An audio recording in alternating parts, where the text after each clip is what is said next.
श्रीमद् भगवद गीता अध्याय 9 का ये जो 25वां श्लोक है, ये हमारे गंतव्य की निश्चितता, कि हमारा गंतव्य क्या होना चाहिए और उसके अनुरूप हमारी उपासना, हमारी प्रेयर्स का सिद्धांत स्थापित करता है। तो आज इस श्लोक का वर्णन करेंगे और ये समझेंगे कि भगवान हमें किस तरह के ज्ञान से पूर्णतः ये सिखाने का प्रयास कर रहे हैं कि भक्ति किस प्रकार की मेरे पास आने के लिए आवश्यक है। तो भगवद गीता का ये श्लोक अत्यंत गंभीर सिद्धांत को प्रकट करता है। इस सिद्धांत का एक मूल वाक्य है, जैसे एक टैगलाइन होती है। क्या है वो? कि जैसी उपासना वैसा गंतव्य। जैसी आप उपासना करेंगे वैसा आपका डेस्टिनेशन होगा। जिस प्रकार का आप भजन करेंगे वैसा आपको लाभ मिलेगा। जिस प्रकार का आप आचरण करेंगे वैसा आपको जीवन में भुगतने को मिलेगा। हरे कृष्ण कृष्ण कृष्ण हरे हरे, हरे राम राम राम हरे हरे, हरे कृष्ण। तो ये श्लोक इस प्रकार से है। यान्ति देवव्रता देवान् पितरन् यान्ति पितृव्रतः भूतानि यान्ति भूतेज्या यान्ति मद्याजिनोऽपि माम्। यान्ति मतलब जाते हैं, देवव्रता देवताओं के उपासक, देवान देवताओं के पास, पितरन पितरों के पास, यान्ति जाते हैं, पितृव्रतः पितरों के उपासक, भूतानि भूत प्रेतों के पास, यान्ति जाते हैं, भूतेज्यः भूत प्रेतों के उपासक, यान्ति जाते हैं मत मेरे याजिनः भक्तगण, अपि लेकिन माम मेरे पास। भावार्थ और तात्पर्य हिज डिवाइन ग्रेस एसी भक्ति वेदांत स्वामी श्रील प्रभुपाद के द्वारा। श्रील प्रभुपाद की जय। जो देवताओं की पूजा करते हैं, प्रभुपाद लिख रहे हैं, वे देवताओं के बीच जन्म लेंगे। जो पितरों को पूजते हैं वे पितरों के पास जाते हैं। जो भूत प्रेतों की उपासना करते हैं वे उन्हीं के बीच जन्म लेते हैं। और जो मेरी पूजा करते हैं वे मेरे साथ निवास करते हैं। भगवान ने क्लियरली मेंशन कर दिया, मेरी पूजा करोगे मेरे साथ निवास करोगे। तो क्या चाहिए? देवताओं का साथ चाहिए या भूत प्रेतों का साथ चाहिए या पितरों का साथ चाहिए या भगवान का साथ चाहिए? तात्पर्य में बताते हैं कि यदि कोई चंद्रमा, सूर्य या अन्य लोक को जाना चाहता है तो वो अपने गंतव्य को बताए गए विशिष्ट वैदिक नियमों का पालन करके प्राप्त कर सकता है। चंद्रलोक जाना है, सूर्य लोक जाना है। प्रभुपाद ने अपनी कई पुस्तकों में लिखा है इस बात के लिए कि आजकल चंद्रमा पर जाने का और सूर्य पर जाने का लोग प्रयास कर रहे हैं, मंगल ग्रह पर, इस ग्रह पर जाने का प्रयास कर रहे हैं। लेकिन हमारे वेदों में, हमारे शास्त्रों में पहले से ही उनकी विधि बताई गई है कि अगर उन ग्रहों पर जाना है तो उसके लिए क्या करना चाहिए है? तो वैदिक नियमों का पालन करके आप उन ग्रहों पर जा सकते हैं। इनका विशद वर्णन वेदों के कर्मकांड अंश दर्श पौर्णमासी में हुआ है, जिसमें विभिन्न लोकों में स्थित देवताओं के लिए विशिष्ट पूजा का प्रावधान है। इसी प्रकार विशिष्ट यज्ञ करके पितृलोक प्राप्त किया जा सकता है। पिशाच पूजा को काला जादू कहते हैं, जो बंगाल में बहुत चलता है। अनेक लोग इस काले जादू का अभ्यास करते हैं और सोचते हैं कि यह अध्यात्म है, किंतु ऐसे कार्यकलाप नितांत भौतिकतावादी हैं। इसी तरह शुद्ध भक्त केवल भगवान की पूजा करके निस्संदेह वैकुंठ लोक तथा कृष्ण लोक की प्राप्ति करता है। इस श्लोक के माध्यम से यह समझना सुगम है कि जब देवताओं की पूजा करके कोई स्वर्ग प्राप्त कर सकता है तो फिर शुद्ध भक्त कृष्ण या विष्णु के लोक क्यों नहीं प्राप्त कर सकता? दुर्भाग्यवश अनेक लोगों को कृष्ण तथा विष्णु के दिव्य लोकों की सूचना ही नहीं है। अतः न जानने के कारण वे नीचे गिर जाते हैं। यहां तक निर्विशेषवादी भी ब्रह्म ज्योति से नीचे टपक जाते हैं। इसीलिए कृष्ण भावनामृत आंदोलन इस दिव्य सूचना को समूचे मानव समाज में वितरित करता है कि केवल हरे कृष्ण मंत्र के जाप से ही मनुष्य सिद्ध हो सकता है और भगवत धाम को वापस जा सकता है। तो इस तात्पर्य को हम अब समझेंगे। ओम अज्ञानतिमिरान्धस्य ज्ञानाञ्जनशलाकया चक्षुरुन्मीलितं येन तस्मै श्री गुरुवे नमः। श्री कृष्ण स्पष्ट रूप से कहते हैं क्या कहते हैं, यान्ति देवव्रता देवान यान्ति मध्या जिनोपि माम। जो देवताओं की पूजा करते हैं वे देवताओं के लोक में जाते हैं, जो पितरों की पूजा करते हैं वे पितरों के लोक में जाते हैं, और जो भूत प्रेतों की पूजा करते हैं वे उन्हीं लोकों में जाते हैं, और जो मेरी भक्ति करते हैं वे मेरे धाम को प्राप्त होते हैं। इससे आसान सहज शब्दों में भगवान अपना आमंत्रण और किसी ढंग से नहीं दे सकते, बुला रहे हैं अपने यहाँ, मेरी पूजा करो, मेरे पास आ जाओ। तो ये श्लोक हमें आध्यात्मिक जीवन का एक सीधा गणित बता रहा है, वेरी प्लेन मैथमेटिक्स। वो क्या है कि जहां हम निवेश करते हैं वैसा प्रतिफल मिलता है। हम गलत शेयरों में निवेश करेंगे, हमारा जो अर्निंग्स है वो जीरो हो जाएंगी। अच्छे शेयरों में निवेश करेंगे तो हम हाई रिटर्न्स प्राप्त करेंगे। भौतिक उदाहरण से समझें, यदि कोई विद्यार्थी इंजीनियरिंग की पढ़ाई करता है तो वो डॉक्टर नहीं बन सकता है। मतलब आप कचरा शेयरों में निवेश करो और सोचो कि मुझे हाई अर्निंग हो जाए, नहीं होगी। जो लक्ष्य चुना है उसी के अनुसार परिणाम मिलेगा, दैट्स ऑल। इसी प्रकार जो जिस सत्ता की उपासना करता है उसी के स्तर की प्राप्ति होती है, उसको बदल नहीं सकते आप किसी भी तरह से उसको। तो देवताओं की उपासना से स्वर्गलोक मिलते हैं, हायर प्लेनेट्स मिलते हैं। वेदों में दर्श, पौर्णमास आदि जो यज्ञों का वर्णन है, जिनके द्वारा मनुष्य इंद्र, वरुण, सूर्य आदि देवताओं को प्रसन्न कर सकता है, ऋग्वेद और तैत्तिरीय उपनिषद में इन यज्ञों का विस्तार दिया गया है। जो व्यक्ति इंद्र की पूजा करता है वो इंद्रलोक में जन्म ले सकता है, किंतु श्रीमद् भागवतम बताता है कि देवताओं के लोक भी अस्थायी हैं, टेम्परेरी हैं, वो परमानेंट नहीं है। वहां आयु बहुत लंबी है, भोग अत्यंत हाई क्लास का है, बहुत ऊंचा है, परंतु जब पुण्य समाप्त हो जाता है तो पुनः मनुष्य लोक या निम्न लोकों में आना पड़ता है। तो ठीक वैसा ही है कि जैसे कोई व्यक्ति बैंक में फिक्स डिपॉजिट करके कुछ समय तक विलासिता पूर्वक जीवन जिए, और जब राशि समाप्त हो जाए बैंक कहेगा चलो यहाँ से, अब कुछ नहीं देने वाला हूं मैं, फिर वो सामान्य स्थिति में आ जाएगा, कुछ नहीं मिलेगा। तो आज के युग में लोग स्वर्ग को एक बेहतर जीवन शैली के रूप में समझते हैं। अच्छा घर, अच्छी कार, अच्छी प्रतिष्ठा। वे विभिन्न देवी देवताओं की पूजा इस आशा से करते हैं कि उन्हें धन, संतान या स्वास्थ्य मिलेगा। ये पूजा बुरी नहीं है, परंतु ये सौदेबाजी है, बार्गेनिंग है। क्यों? क्योंकि एक कह रहा है कि मैं ये दूंगा, बदले में मुझे ये दे दो। परिणाम मिलता है पर वो अस्थायी होता है, टेम्परेरी होता है, मिलता है आपको बदले में, पर फॉर द टाइम बीइंग मिलता है, थोड़ी देर के लिए मिलता है। अभी पितृ पूजा करने वाले, भारतीय परंपरा में श्राद्ध और तर्पण का विधान है। गरुड़ पुराण में भी पितृलोक का वर्णन आता है। तो जो व्यक्ति विशेष विधि से पितरों की पूजा करता है वो पितृलोक में पहुंच सकता है। पितृलोक में जाने के लिए कोई रोक टोक नहीं है, ये भी भौतिक जगत का ही एक भाग है पितृलोक। जैसे कोई व्यक्ति अपने परिवार की परंपरा को सर्वोच्च मानता है, मेरा कुल, मेरी वंश परंपरा ही सब कुछ है, तो उसका चित्त उसी स्तर पर बना रहता है, वो जन्म मृत्यु के चक्र से मुक्त नहीं होता है।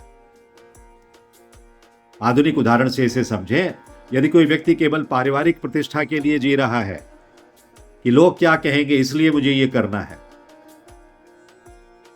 तो उसकी चेतना परिवार केंद्रित रहती है, focused on the family only. आध्यात्मिक उन्नति नहीं होती है, क्योंकि भगवान पर तो चेतना फोकस है ही नहीं ना। इसी प्रकार पितृ पूजा जो है वो सीमित फल देती है। आप पितृलोक में जा सकते हो, वैकुंठ में नहीं जा सकते।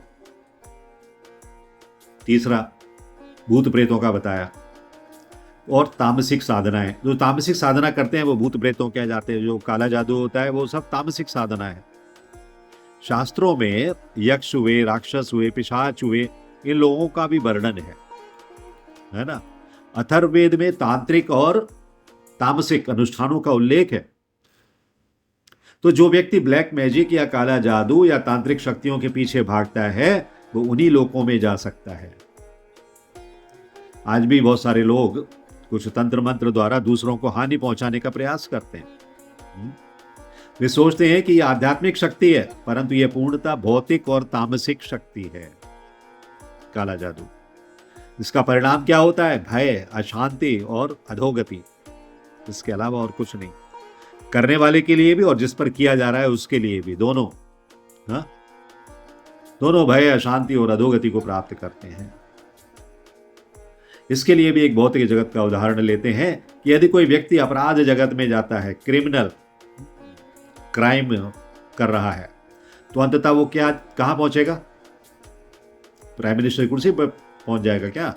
नहीं, अंततः जेल या अपराधियों के बीच में ही जाता है ना, कहां जाएगा? तो चेतना जिस स्तर की होगी, गंतव्य भी वैसा ही होगा। चेतना अगर तामसी है तो आपका डेस्टिनेशन भी तामसी होगा। यान्ति मध्या जिनोपि माम, सर्वोच्च सिद्धांत। ये 3 बता दिए, उसके बाद सर्वोच्च सिद्धांत बता रहे हैं। तो अब श्री कृष्ण कहते हैं कि जो मेरी पूजा करते हैं वो मुझे प्राप्त होते हैं। यहां माम शब्द बहुत महत्वपूर्ण है।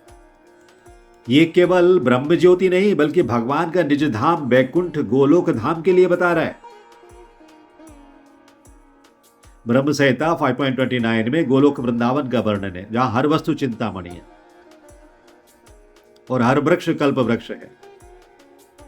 भौतिक उदाहरण से यदि इसे समझना चाहें तो कोई छात्र सीधे राष्ट्रपति से जुड़ जाए तो उसे अलग अलग विभागों के पास जाना नहीं पड़ेगा कि मैं इधर जाऊं, उधर जाऊं, उधर जाऊं। राष्ट्रपति से डायरेक्ट कांटेक्ट है उसका। उसी प्रकार यदि हम मूल स्रोत भगवान श्री कृष्ण से जुड़ जाएं, उनकी भक्ति करें, तो सब कुछ स्वतः पूर्ण हो जाएगा। मध्या जिनोपि माम। श्रीमद् भागवतम में कहा गया है, यथा तरोर्मूल निषेचनेन, कि जैसे वृक्ष की जड़ में जल देने से सभी शाखाएं तृप्त हो जाती हैं, वैसे ही भगवान की भक्ति से सभी देवता तृप्त हो जाते हैं। कुछ अलग अलग करने की जरूरत नहीं है, इसके लिए ये किया, उसके लिए वो किया, कुछ भी करने की आवश्यकता नहीं है। तो अस्थायी और शाश्वत दोनों की तुलना है। एक चीज टेम्परेरी है और एक चीज शाश्वत है, परमानेंट है। तो देवता, देवलोक, पितरलोक और भूतलोक, ये सभी सृष्टि के भीतर हैं। सृष्टि स्वयं अस्थायी है, जब प्रलय होती है सब समाप्त हो जाता है। तो भगवत गीता में कहा गया है कि ब्रह्मलोक तक भी पुनर्जन्म है। ब्रह्मलोक से लेकर पाताल लोक तक 14 भुवन में सभी जगह पुनर्जन्म है, परंतु भगवान का धाम शाश्वत है, जहां जाकर क्या कहते हैं भगवत गीता में भगवान, यद गत्वा न निवर्तन्ते, जहां जाकर लौटना नहीं पड़ता है। फिर once you have got entry into it, no return। ये ठीक वैसा ही है जैसे कोई व्यक्ति किराए के मकान में रहे या फिर अपने स्थायी घर में। स्थायी घर में रहेगा तो उसे कोई खाली करने के लिए नहीं कहेगा, उसका अपना घर है, जैसे भगवान का गोलोक धाम है। और किराए के घर में रहेगा तो हर 11 महीने के बाद डंडा लगाता रहेगा, वो रहना है कि निकलना है। निकलना है तो ठीक है, रहना है तो बढ़ाओ 10%। तो स्वर्ग लोक किराए का मकान है, समय पूरा हुआ तो बाहर, परंतु बैकुंठ स्थायी निवास है। वहां पर आपको कोई निकालने वाला नहीं है। तो लोग क्यों नहीं ऐसा प्रयास करते कि वो बैकुंठ धाम में जाने की कोशिश करें? शास्त्र बताते हैं कि अज्ञान के कारण लोग केवल तात्कालिक लाभ देखते हैं। इमीडिएट बेनिफिट क्या है, क्या मिलेगा मुझे इंस्टेंटली, जैसे बच्चा चॉकलेट के लिए होता है ना। पर माता पिता जानते हैं कि इन ए लॉन्ग पीरियड उसके स्वास्थ्य के लिए ये अच्छी चीज नहीं है। इसी प्रकार मनुष्य तात्कालिक सुख के लिए देवताओं की पूजा करता है, परंतु शाश्वत धाम की ओर ध्यान नहीं देता। उसे इमीडिएटली बस वही चॉकलेट चाहिए, देवता लोग दे देते हैं। जैसे इसके लिए एक उदाहरण मैंने पहले भी बताया है कि जब चॉकलेट की बच्चा भूख करता है, इच्छा करता है, तो वो घर से चुपचाप से पैसे उठाता है, बाजू वाले दुकान पे चला जाता है और दुकान मालिक से चॉकलेट लेकर आ जाता है और वो खा लेता है। दुकान मालिक कभी उसे मना नहीं करता, बेटा चॉकलेट मत खाओ, मैं तुम्हें नहीं दूंगा, पैसे ले जाके मम्मी को दे दो, तुम्हारे दांत खराब हो जाएंगे, कभी नहीं कहता उससे। कोई दुकान वाला कहता है क्या? एक भी एग्जाम्पल बता दो। क्योंकि उससे तो पैसे मिल रहे हैं, उसको अपना माल बेचना है, माल बेच रहा है वो। लेकिन अगर वो पापा मम्मी से कहे कि मुझे चॉकलेट चाहिए, तो पापा मम्मी अगर एक बार खिला चुके हैं, दूसरी बार खिलाने के लिए फिर वो मांग रहा है, तो एक कान के नीचे लगा कर देंगे उसको। बहुत चॉकलेट चॉकलेट लगी रहती है, दांत टूट जाएंगे तेरे, तो क्या होगा? तो भगवान ऐसे हैं, आपकी हर इच्छा पूरी नहीं करते हैं वो, लेकिन देवी देवता जो हैं वो बाजू वाले दुकानदार की तरह से हैं। आपकी इच्छा पूरी कर देंगे और उसके बाद आप जो है फिर परेशान होते रहोगे, क्योंकि वो इच्छाएं सीमित हैं, उनके परिणाम सीमित हैं, फिर आप उसी दशा में आ जाने वाले हो। तो भक्ति सरल है। आज के कलयुग में हमें भक्ति करनी चाहिए और भगवान के धाम जाने का प्रयत्न करना चाहिए। कलयुग में विशेष रूप से हरे कृष्ण महामंत्र का जप सर्वोत्तम साधन है। तो इस युग में केवल हरिनाम से ही मुक्ति संभव है। बहुत एक उदाहरण लीजिए, जैसे कि इंटरनेट से सीधे मेन सर्वर से जुड़ने पर सारी इंफॉर्मेशन मिल जाती है आपको पता ही नहीं कहां से आ रही है इंफॉर्मेशन, लेकिन आप इंटरनेट से कनेक्ट हो गए और सर्वर से आपका संबंध स्थापित हो गया, तो आप जो पूछोगे सब पता चल जाएगा। वैसे ही हरिनाम जप से सीधा भगवान से संबंध स्थापित हो जाता है, भगवान के सर्वर से आप कनेक्ट हो जाते हो। क्यों? क्योंकि हरिनाम रूपी इंटरनेट आपने लगा रखा है। ये 16 माला का इंटरनेट है, ये 16,000 MBPS पे चलता है, 100 MBPS पे चलने वाला नहीं है ये, है ना। तो इस विवेचन में हमने क्या समझा कि उपासना किसकी करेंगे, उसके हिसाब से हमारा गंतव्य निश्चित होगा। अभी इसको और डीपली जरा समझते हैं, इसके और अंतःकरण में जाते हैं, गहराई में जाते हैं। 3 शब्द हैं, चेतना यानी कि कॉन्शियसनेस, गुण यानी कि मोड्स ऑफ मटेरियल नेचर, सतोगुण, रजोगुण, तमोगुण, और एसोसिएशन, संगति। और अंतिम बात है अंतकाल की स्मृति, कि अंतकाल में आपको कौन स्मृति में आता है? इन सब चीजों से डिसाइड हो जाता है, इन चारों चीजों से, कि आपको क्या प्राप्त होने वाला है। तो गंतव्य का मूल कारण कहां से बनता है? अंतकाल की जो स्मृति है उससे बनता है। भगवत गीता में भगवान कहते हैं, यम यम वापी स्मरण भावम त्यज्यन्ते कलेवरम। मनुष्य जिस भाव को अंत समय में ग्रहण करता है, स्मरण करता है, वही उसे प्राप्त होता है। अर्थात ये जो 9वें अध्याय का 25वां श्लोक है, केवल बाहरी पूजा की बात नहीं कर रहा है, बल्कि पूरी जीवन प्रणाली की दिशा बदल रहा है। उपासना से क्या होता है? पूजा से क्या होता है? चित्त ढलता है, आपका एक शेप लेता है। चित्त से क्या होता है? संस्कार बनते हैं। और संस्कार से क्या होता है? अंतकाल में स्मृति बनकर भविष्य निर्धारित करते हैं। अगर आप उपासना की पद्धति नहीं अपनाओगे, संस्कार नहीं बनेंगे, अंत समय पर आपको भगवान ध्यान नहीं आएंगे, अपनी दुकान ध्यान आएगी, अपना व्यवसाय ध्यान आएगा। तो इसके लिए भी उदाहरण ले सकते हैं कि यदि कोई जीवन भर व्यापार, लाभ और कंपटीशन के चिंतन में डूबा रहता है, तो मृत्यु के समय भी उसका मन मेरा प्रोजेक्ट, मेरा इन्वेस्टमेंट, मेरी फ्यूचर प्लानिंग, मेरी कंपनी, मेरी फैक्ट्री, मेरी डायरेक्टरशिप, इन्हीं सब में उलझा रहता है। ऐसी चेतना उसे पुनः कर्म चक्र में ले जाएगी।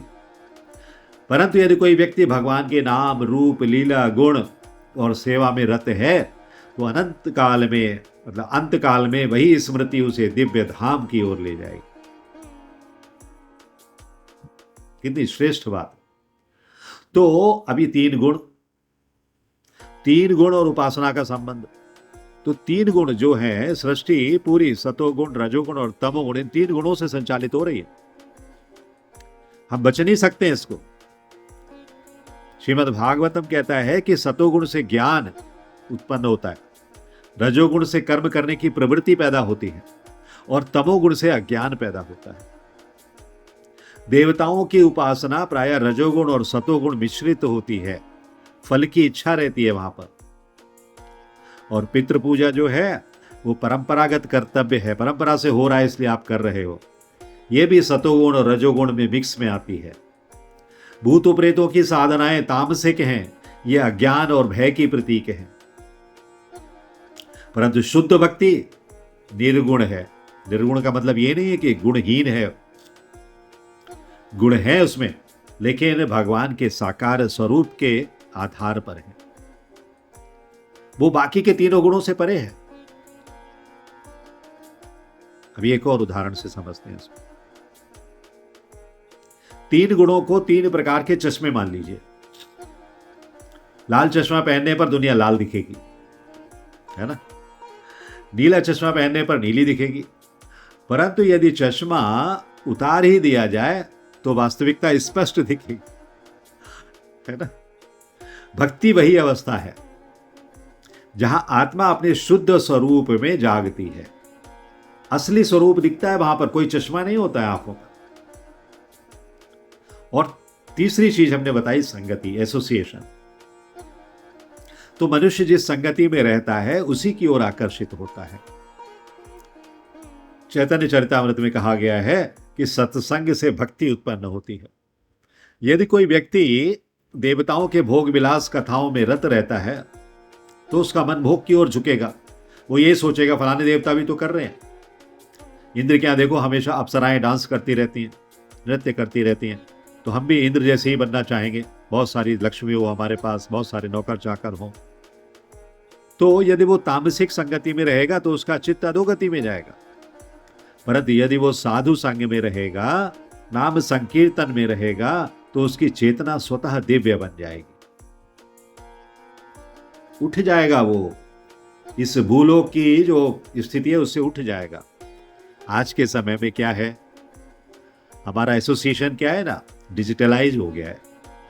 डिजिटल एसोसिएशन है हमारा, बहुत प्रभावी है, वेरी फास्ट इफेक्टिव है। सोशल मीडिया, वेब सीरीज, समाचार, ये सब चित्त को आकार दे रहे हैं, शेप अप कर रहे हैं। यदि दिन भर मन हिंसा, राजनीति, भोग या भय में उलझा रहेगा तो वही संस्कार तो बनेगा यहां पर, और क्या होगा। परंतु यदि प्रतिदिन आप हरिनाम, शास्त्र श्रवण और कीर्तन में समय देंगे तो अंतकाल की स्मृति भी दिव्य हो जाएगी। हाँ? एक चीज और बताई यहां पर श्रील प्रभुपाद ने कि ब्रह्म ज्योति में भी पतन हो जाएगा, है ना। कुछ दार्शनिक केवल निराकार ब्रह्म में विलय को लक्ष्य मानते हैं कि हम भगवान की एफलजेंस जो है उसमें विलय हो जाएंगे। लेकिन श्रीमद् भागवतम कहता है कि जो भगवान के चरणों की सेवा नहीं लेते वे ब्रह्म ज्योति से भी पतित हो सकते हैं। भगवान के चरणों की सेवा लोगे तभी तो उनको पकड़ पाओगे, तब भगवान रोक पाएंगे कि मेरे चरणों से कोई लिपटा हुआ है। क्योंकि आत्मा की स्वाभाविक प्रवृत्ति है सेवा करना और प्रेम पाना, और वो वहां पर है ही नहीं। किसकी सेवा करोगे? शून्य की। किससे प्रेम पाओगे? शून्य से। केवल शून्य या प्रकाश में रहना स्थायी समाधान नहीं दे सकता है। जैसे कोई व्यक्ति केवल शांत कमरे में बैठ जाए, कुछ समय अच्छा लगेगा उसे, परंतु बाद में उसका हृदय जो है वो उद्वेलित होने लगेगा, पीड़ित महसूस करेगा। अरे कितने दिन अकेला बैठा रहा हूं, कोई तो है ही नहीं है बात करने के लिए, कोई तो है नहीं जिसके लिए चलो मैं कुछ चर्चा कर लूं, कुछ बात कर लूं, कुछ उसके लिए चाय पानी बनाकर पिला दूं, कुछ उससे हंसी मजाक कर लूं, कोई नहीं है। तो वो बंद कमरे से बाहर निकल कर आएगा, इसका मतलब पतन हो गया उसका। उसी तरह से वो ब्रह्म ज्योति में जब उसे कुछ नहीं मिलता है तो पतन हो जाता है। तो यहां जो माम शब्द है ना,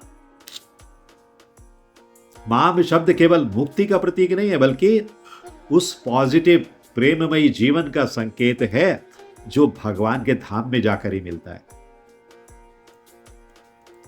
एक सूक्ष्म सिद्धांत है कि हम जिस चेतना से जुड़ते हैं उसी प्रकार का व्यक्तित्व प्राप्त करते हैं, है ना। हम शराबियों के बीच में रहने लगे तो हम शराबी हो जाएंगे, हम जुआरियों के बीच में रहने लगे तो हम जुआरी हो जाएंगे।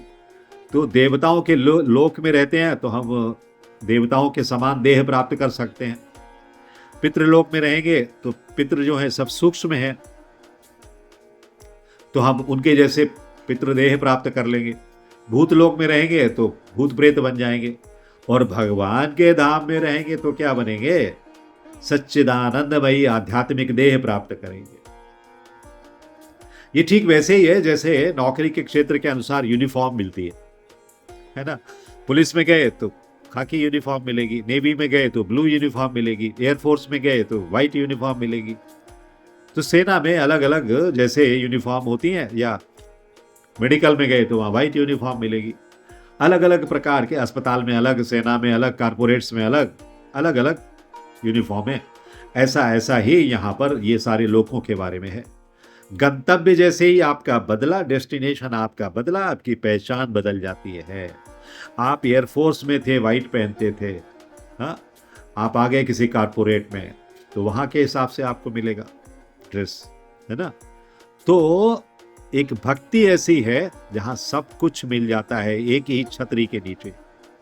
भक्ति में एक अद्भुत विशेषता है, उसका फल उसी क्षण प्रारंभ हो जाता है। पहली बात तो आपने एक माला शुरू की, आप विश्वास नहीं मानोगे, एक माला का प्रभाव भी शुरू हो जाएगा तत्काल। लेकिन स्वर्ग की प्राप्ति क्या कब होती है? मृत्यु के बाद होगी। पितृलोक की प्राप्ति कब होगी? मृत्यु के बाद होगी। भक्ति का आनंद अभी से आरंभ हो जाता है, इमीडिएटली। जब कोई व्यक्ति हरिनाम जपता है, सेवा करता है, तो उसके हृदय में शांति, करुणा और संतोष उत्पन्न होता है। ये प्रत्यक्ष अनुभव है। तमाम सारे भक्त, आप लोग भी इस बात का अनुभव करते होंगे। तो व्यवहारिक जीवन में प्रैक्टिकल के लिए कुछ पॉइंट्स हैं, वो ध्यान में रखना चाहिए। भक्ति करने के लिए प्रतिदिन कुछ समय नाम जप को जरूर दीजिए। हरि नाम जप जरूर होना चाहिए। सप्ताह में जितने भी दिन संभव हो सके शास्त्रों का श्रवण करो, सत्संग देखो, सत्संग में भाग लो, और अपना जो डेस्टिनेशन है वो क्लियर रखो। अपने लक्ष्य की समीक्षा करो, क्या मैं टेम्परेरी बेनिफिट्स के लिए भाग रहा हूं या परमानेंट की तरफ भाग रहा हूं। और मृत्यु का स्मरण हमेशा रखो, ताकि आपके जीवन की दिशा भटके नहीं। यदि आज ही अंतिम दिन हो जाए तो मैं क्या करूंगा? आज तो मैं भक्ति कुछ कर नहीं रहा हूं, मैं तो कारपोरेट के चक्कर लगा रहा हूं, और मेरी मृत्यु हो गई तो। इसीलिए हमेशा इस बात को तैयार रहना चाहिए कि मेरी मृत्यु का समय कभी भी आ सकता है। अंतिम सार क्या है इस श्लोक का? कि मरने के बाद कहां जाएंगे। ये कोई सिर्फ एक विषय नहीं है, ये जीवन की दिशा निर्धारण करने की नीति है। हम प्रतिदिन अपने गंतव्य का निर्माण कर रहे हैं, अपने विचारों से, अपनी संगति से, अपनी उपासना से। लेकिन यदि लक्ष्य हमारा सीमित है, बस हमें तो देवताओं के लोक में जाना है, तो परिणाम भी सीमित होगा। यदि लक्ष्य अनंत है तो अनंत शेष कौन है? भगवान। तो वहां जाकर कुछ भी अंतहीन है, परिणाम भी अनंत होता है, शाश्वत होता है और प्रेममय होता है। तो बुद्धिमान भक्त को क्या चाहिए कि वो अपनी चेतना को शुद्ध करे और ऐसी उपासना पद्धति अपनाए जो उसे केवल किसी लोक तक ना ले जाए कि इस लोक तक चले जाओ, यहां से फिर वापस आ जाना, नहीं, बल्कि स्वयं भगवान के सानिध्य में स्थायी निवास दे दे। यही इस श्लोक का गूढ़ जीवन परिवर्तनकारी संदेश है। निष्कर्ष क्या है? निष्कर्ष में 3 बातें ये श्लोक सिखा रहा है, आप लोग नोट कर सकते हैं। पहली बात, चेतना लक्ष्य निर्धारित करती है। आपकी चेतना कैसी है? सतोगुणी है, रजोगुणी है, तमोगुणी है, वो आपका लक्ष्य निर्धारित करती है। दूसरी बात, भौतिक उपासना का फल अस्थायी होता है। देवी देवताओं की पूजा जो है भौतिक है, आध्यात्मिक नहीं, तो उनका फल भी जो है वो भौतिक ही मिलेगा, अस्थायी मिलेगा। लेकिन तीसरी बात कि शुद्ध भक्ति का फल शाश्वत है। हाँ, जीवन के साथ भी और जीवन के बाद भी वो फल है। जीवन के बाद भी आपकी भक्ति जो है आपको आगे बढ़ाकर लेकर जाएगी। यदि कोई व्यक्ति स्वर्ग चाहता है वो प्राप्त होगा, यदि कोई पितृलोक चाहता है वो भी संभव है, परंतु यदि कोई भगवान को चाहता है तो वो स्वयं भगवान को प्राप्त कर सकता है। इसलिए बुद्धिमान भक्त सीमित लाभों के पीछे नहीं भागता है, सर्वोच्च लक्ष्य चुनता है। Supreme personality of God head supreme है, तो उनको प्राप्त करना, उसका लक्ष्य जो है वो भी सुप्रीम है। जैसे एक बार फिर से भौतिक जगत में आ जाते हैं कि जो प्रूडेंशियल इन्वेस्टर होता है, हाँ, जो दिमाग से काम करता है, विवेक से काम करता है, वो शॉर्ट टर्म गेन के लिए काम नहीं करता, वो लॉन्ग टर्म गेन के लिए काम करता है। वैसे ही साधक को, एक भक्त को शाश्वत धाम की आकांक्षा करनी चाहिए, न कि टेम्परेरी लोकों की। तो ये श्लोक हमें स्मरण कराता है कि जीवन एक चुनाव है। क्या चुनना है? चुनाव का परिणाम भी निश्चित है। यदि हम श्री कृष्ण की शरण ग्रहण करते हैं तो निश्चित ही यान्ति मध्याजिनोऽपि माम, हम भगवान के धाम को प्राप्त होते हैं।